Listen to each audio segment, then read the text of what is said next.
Welcome to Faith Under Fire. My friend Mark Middleberg and I were leading a discussion about spiritual topics with a group of 6 people who weren't Christians. They were spiritual seekers with different faith perspectives.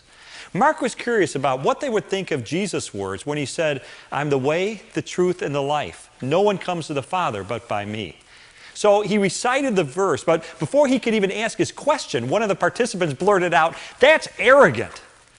Frankly, I wasn't surprised by that kind of reaction. In fact, when I was an atheist, that's exactly what I thought about these exclusive claims of Jesus. So what's your gut reaction to Jesus' statement? Do you believe there's one route to heaven, or that all roads ultimately lead to God? We're going to tackle that topic today by hearing a debate between 2 experts on the matter. I hope you'll carefully consider their viewpoints, keep an open mind, and then offer your own opinion in your group. I have a feeling this is going to be a very lively session, so have a great discussion.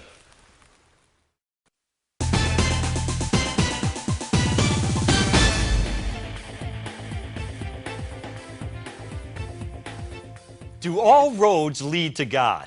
You've probably heard people say, all religions basically teach the same thing. So it doesn't matter what you believe because they're all going to get you to the same place in the end.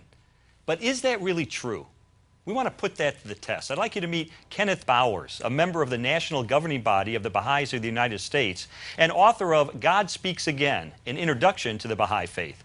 And Gregory Kokel, president of Stand to Reason and author of the book Relativism, Feet Firmly Planted in Midair.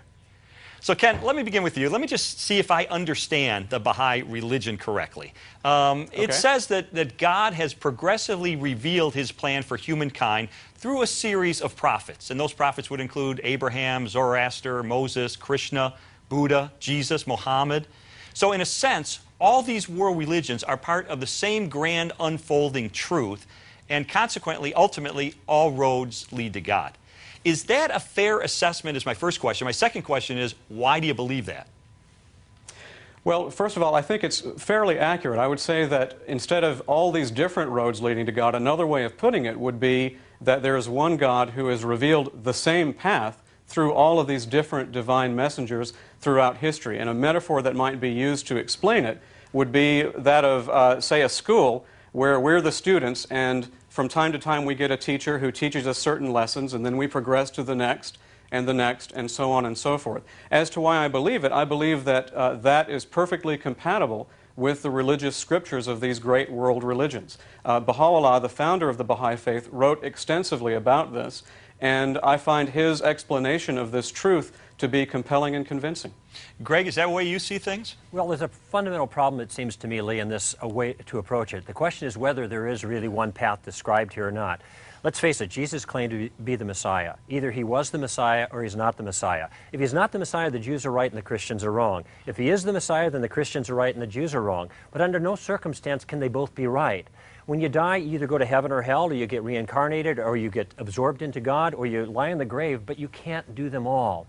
Now, I want to point out here, Lee, this is not some small difference between these religions. These are differences at a structural level. In other words, these are totally different frameworks. It's like saying that a computer and a car are basically the same because they both have knobs and flashing lights. I mean, there are differences here that are critical. You can't drive a computer. Okay, Ken, what about this allegation then that there's a self-contradiction involved in what you believe? Well, I just don't think there is a contradiction. And of course, what we have to do, one of the challenges is to separate what people who believe in the religions think about their scriptures versus what the scriptures actually say. And to use the example of the Jews and the Christians, for example, only one can be right and the other must be wrong.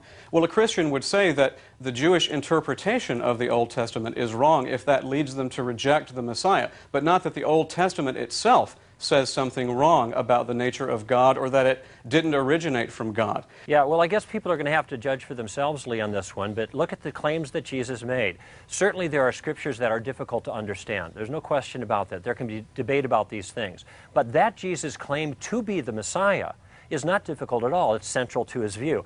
That Jesus claimed to be God himself and not just one of the prophets, that he claimed to be the only way to salvation, is foundational to his view. Now, when Jews reject that, I can think they may be mistaken. Okay, maybe I'm wrong and maybe they're right. That's not the issue here. Right. My point simply is they can't both be right. How do you answer that, Ken? Well, I think, first of all, it is impossible for contradictory things to be true at the same time. And we don't argue that different contradictory propositions are all equally valid and equally true.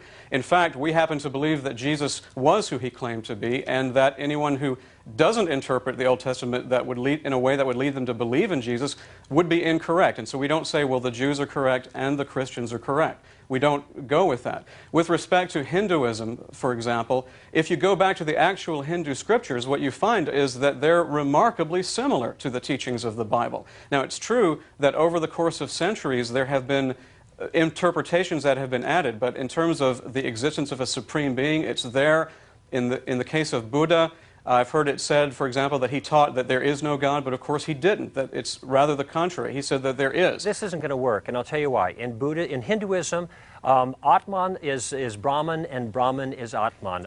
All distinctions are illusion. This is Maya. The only thing that exists is God, and he's an impersonal force. That is classic monistic Hinduism. This is their belief. Now, right now I'm not arguing that they're wrong. Maybe they're right, and maybe my view of a personal God is wrong. What I'm saying is there is no way to bring these things together. Well, I think he's right. There are some right and some wrong interpretations, and one of them is an interpretation of the Hindu scriptures that it teaches monism, that everything is God. It really doesn't. Go back to the Vedas. It really doesn't do that. And what Baha'u'llah is challenging people to do in his teachings is to go back to the original sources and take away the interpretations and the mainstream assumptions and everything that you hear people saying that it says. Baha'u'llah puts forward a very rational argument that that, in fact, isn't what the origin of these religions actually taught. Are you saying that? Are you saying you can go back and find a very compelling argument that that's the case. Well, are you saying that when there are these discrepancies and incompatibilities between these religions, that that's a product of later development or assumptions that people make or reading things into it? Is that what you're saying? Right.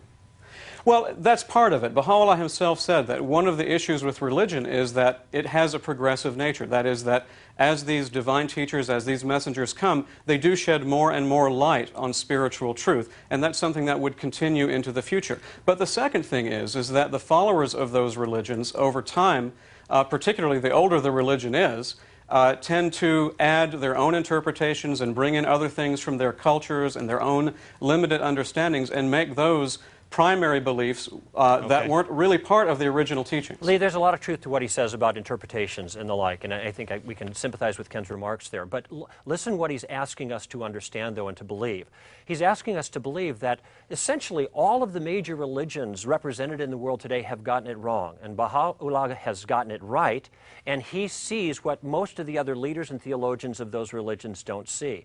There are debates about what the meanings of these things are, but we have to believe that the essential criterion and the essential structure of these religions are just simply wrong to agree that they can all come together under the teaching of Baha'i. You can get books on comparative religion. They give the basic outlines from the primary source documents of about what these religions believe. I don't think they can all go together, neither do the people who are the major adherents. And this isn't simply a matter of people just having their opinions and accretions of interpretations over time. These go back to the original documents and the original founders of these religions. Now, Ken and Greg, there's a parable that some people use when talking about this kind of topic. It's about an elephant and some blind men who are feeling the elephant. And one of them feels the side of the elephant and says, oh, the elephant's a wall. And one feels a leg and said, oh, it's a tree. And one feels a trunk and say, oh, it's a snake.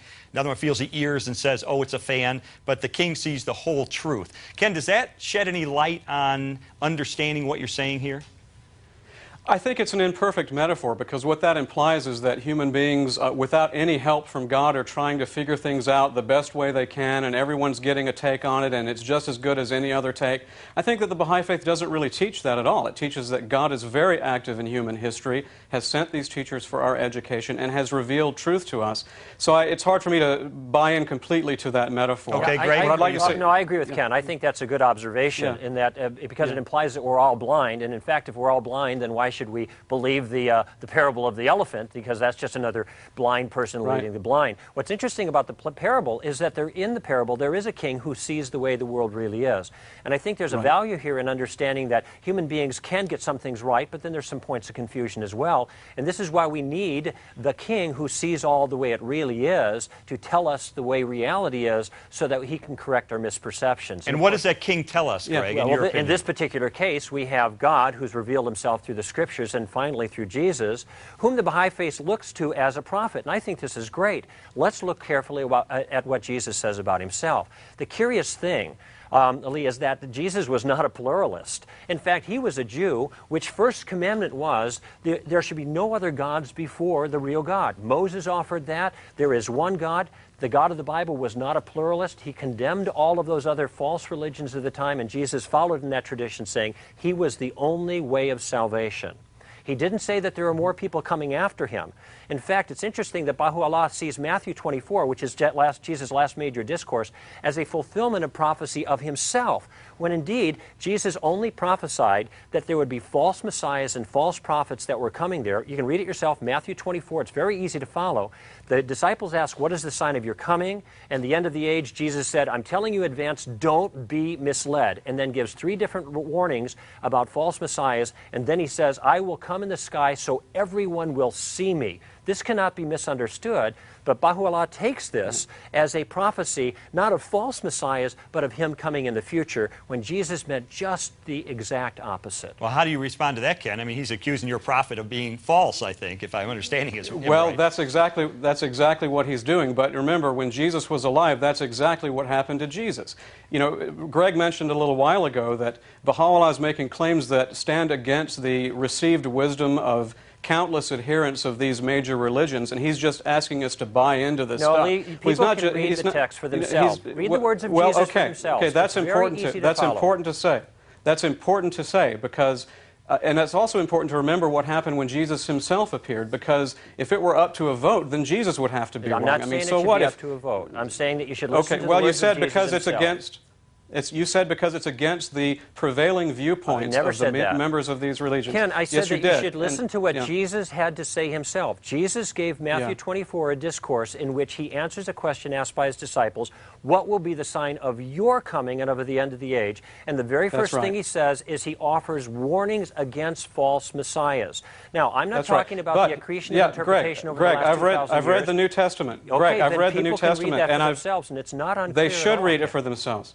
They should read it for themselves, and they should also investigate what Baha'u'llah had to say about that, because he gives a very plausible and rational explanation for those verses in the text.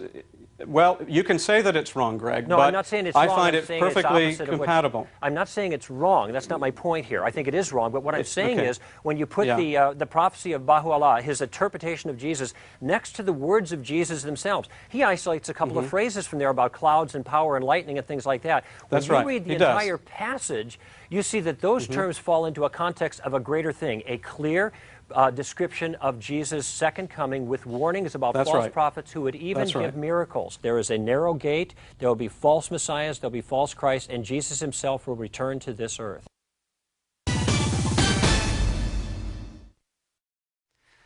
I can certainly understand Ken Bauer's desire to interpret world religions in a way that diminishes their distinctions and downplays Jesus' claims to exclusivity.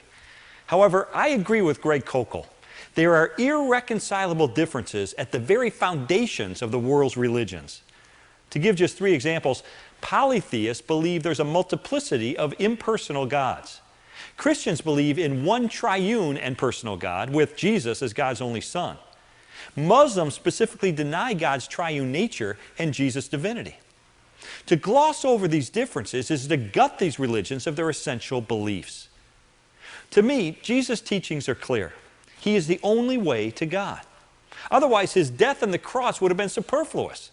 The issue then becomes whether we can believe Jesus when he makes this remarkable claim. And that's where Jesus' credentials become important. His miracles, which were seen by many eyewitnesses, including skeptics. His fulfillment of ancient prophecies against all mathematical odds. And his resurrection from the dead, which authenticated his claim to being the Son of God. In short, I believe Jesus backs up his identity unlike the leader of any other world religion. And that's what gives him unique credibility when he says he's the sole path to salvation. That's my perspective. What's yours?